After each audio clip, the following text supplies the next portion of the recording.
लो जी friends, बाबा की दया था आज अपना एक्स फोल्ड 3 प्रो भी आ गया है।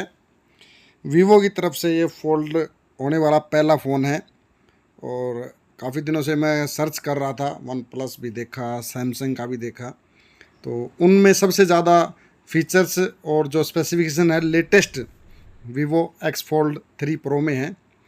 फुल वीडियो आपको अपने चैनल पे मिल जाएगी। चैनल को सब्सक्राइब करें, लाइक करें, शेयर करें।